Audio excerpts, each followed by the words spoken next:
Hey, welcome back to University of Dice. Dave here, as always. Today, I want to talk about being a better player. This is really not just about the Pokemon TCG. Of course, we're going to talk about it in that context, but these are lessons learned from years of playing a whole bunch of different games, including other card games, board games, video games, all sorts of games, particularly in that competitive sphere. A lot of people think that it starts in TCG specifically with the deck that you're going to play. That is not true. Deck matters to an extent, but the mental game matters a whole lot more, especially as you are getting used to competing in this sort of atmosphere, this one-on-one thing, the person across from you, the cards in your hand. What do you need to do? It's not just the deck that governs it. It's your own internal processes and your own internal decision making that comes down to it. And that is my bread and butter. That's why I consider myself a nuts and bolts sort of player. There's not just the cards, there's also the internal improvement that you got to come to. And that's what I want to talk about today. Now, there's no particular order to what I'm going to discuss. Don't think about this being ranked in order of any sort of importance or priority. We're not going worst to best or best to worst or anything in between. That said, I am going to start with one that I think is pretty important, and that is that learning is much more important than winning. You can take a win away from me. You can't take away whatever I learned from that game unless you have also Men in Black flashy thinged my memory. If you learn and if you keep a learning mindset and focus on things that way, the wins will come. If you go into anything with the attitude of I want to win versus I want to improve, you're doing it the wrong way. And maybe not that tournament, maybe not the next one, maybe it'll take some amount of time, but you're going to hit a wall eventually, and you're not going to know why, you're not going to know how to improve, and you're not going to feel very good about it at all. So learning, far more important than winning. That is also perhaps the most important point I can make today, and everything else I'm going to say almost stacks neatly underneath of it.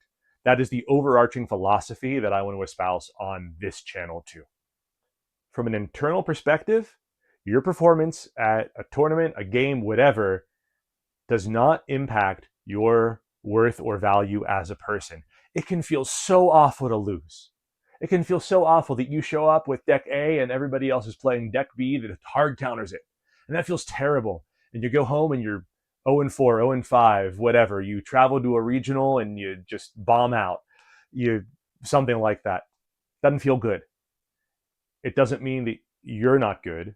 It doesn't mean that you don't know what you're doing. It just means that that day didn't go so well for you. And that's okay. That is going to happen. Look at Worlds that just happened with several big name players getting knocked out early in day one. That happens. You can't do a whole lot about that as long as you prepped appropriately. Like if you can be honest to yourself, like I did everything that I could today, and I made the best decisions that I could make in the context that I had. You didn't do anything wrong. It does not make you a worse player. It does not make you a worse person, even though it can feel really, really bad in the moment. Related to that, don't worry about what's out of your control. In that scenario that I just talked about, let's say you are playing Dragapult and everybody brought their deck that includes Lily's Clefairy in a way to just slaughter Dragapult because of it. I mean, how many times are you going to face that 100% of every game that you're against? It's just not going to happen. You can't control that. What you can control is your prep, your decisions, the things that you could do something about. You can't control who's going to win that next game and impact my matchup the next round. Who's going to bring this deck that I really don't want to see? Who's going to, anything like that. You can't control it. Get it out of your mind. By the way, I struggle with this sometimes. I struggle with the last one sometimes too. That's why I'm talking about it here. I said in an early video, even if I'm just shouting to the void with this channel, I'm still helping myself at least. By the way, before I continue, my shirt, Cure SMA. If you're looking for a charity to support, this is a good one. Very close to my heart, important to my family. Let's continue. Okay, so this next point is going to sound maybe a little wishy-washy, a little hemming and hawing, because there is some nuance to it. Comfort matters more than meta to an extent. If you are between two decks and you think, like, oh, they both could be pretty good, maybe the one that I know best is maybe not quite as good a play, but the one I don't know so well, like, might be a super duper play. Take the one you know best. You're going to do better with it. You're going to know the decisions. You're going to understand what to do in all the situations you could get thrust into with that deck. Whereas the deck that you're not as familiar with, it's going to be a lot harder to play well. Now, that being said, don't get like so married to a comfort pick that you can't recognize when it's just poorly positioned and you have to jump off of it.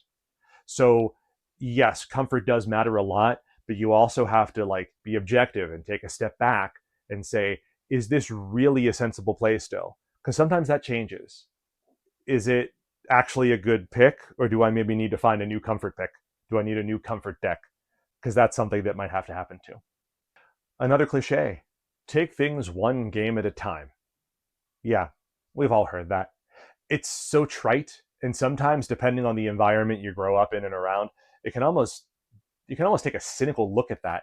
Just ask someone who grew up in Pittsburgh and followed the Pirates. Going one game at a time, it's like, yeah, you mean you'll lose that game, and then the next game you'll lose that game, and then you'll lose that game. I mean, that's been the last 35-ish years with a small window of fun that everybody was excited about, and then they were the same old Pirates after that. But I digress. You do have to take things that way, though. It can be really intimidating saying, best of three, I got to win 2 games against this player. That's tough, especially if you've dropped the first one. That can be intimidating. It can be tough. I lost the first match in the set. Now I can't lose another game the whole way. I have to win 4 in a row, 5 in a row, whatever it is. That can be intimidating if you look at it that way. And if you let yourself get bogged down on that, you're setting yourself up for defeat and not success. Instead, focus on the next game of the next match. That's all you have to worry about, because the stuff that's going to come later, that's a maybe. That's a hypothetical. But the stuff that's happening now, you're in it, and you got to be in that one. So keep your head in the present, one game at a time. Don't let yourself be intimidated by what might be. Focus on what is now. Okay, I actually need my notes here for this one because it's a bit longer. Okay, make your decisions before you play the games.